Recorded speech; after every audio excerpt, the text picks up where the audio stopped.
हिते अवां सां ॿी अहम ख़बर शेयर करे रहिया आहियूं। ॾोहारियुनि पारां सिविल जज अमरलाल खां हथियारनि जे ज़ोर ते फुरलुट कई वई आहे।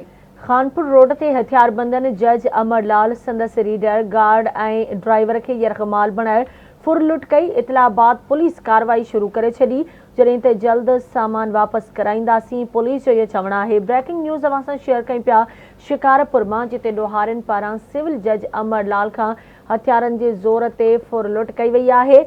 खानपुर रोड ते हथियारबंदनि जज अमरलाल संदसि रीडर गार्ड ऐं ड्राइवर खे यरग़माल बणाए फुरलुट कई। इतला बाद पुलिस कार्रवाई शुरू करे छॾी आहे, जल्द सामान वापसि कराईंदासीं, पुलिस जो चवणु आहे।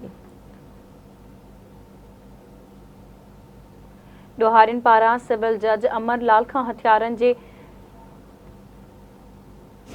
तफ़सील मालूम कंदासीं। असां सां लाइन ते मौजूद आहे आवाज़ न्यूज़ रिपोर्टर रशीद ॼामड़ो। जी रशीद, छा तफ़सील आहिनि, आगाह कजो।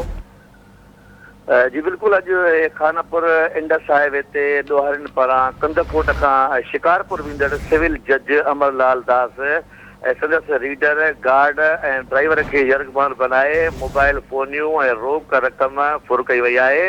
ऐं पुलिस मुताबिक़ सिविल जज अमरलाल जेको घोटकी जो रहवासी आहे, संदसि ड्यूटी सांगड़ में आहे, अॼु कंदकोट खां शिकारपुर वञी रहियो हो त अहिड़े फुर जे वाक़े जा इतला आहिनि। ऐं पुलिस जो वधीक चवणु आहे त पुलिस ॾोहारियुनि जे पोयां वियल आहे, जल्द फुर थियल सामान वापसि कराईंदे।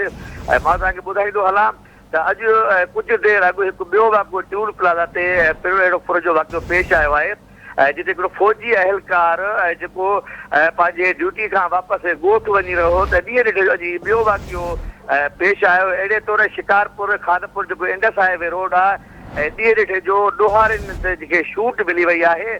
ऐं हिते शहरी ऐं हितां जे जेके ट्रैफिक आहे उहे जेके सख़्तु जेके परेशान आहिनि, उन्हनि मुतालबो कयो आहे IG सिंध खां त यकदमि ऐं हिते जेको खानपुर ऐं शिकारपुर इंडस हाईवे जेको रोड आहे ऐं हिते जेके ॾोहारियुनि पारां फुरूक वञनि थियूं, हितां जे SHO खे यकदमि बदिली कराए हिते सुठे के ऑफिसर खे मुक़ररु कयो वञे। जी ठीकु आहे, महिरबानी रशीद अपडेट करण लाइ।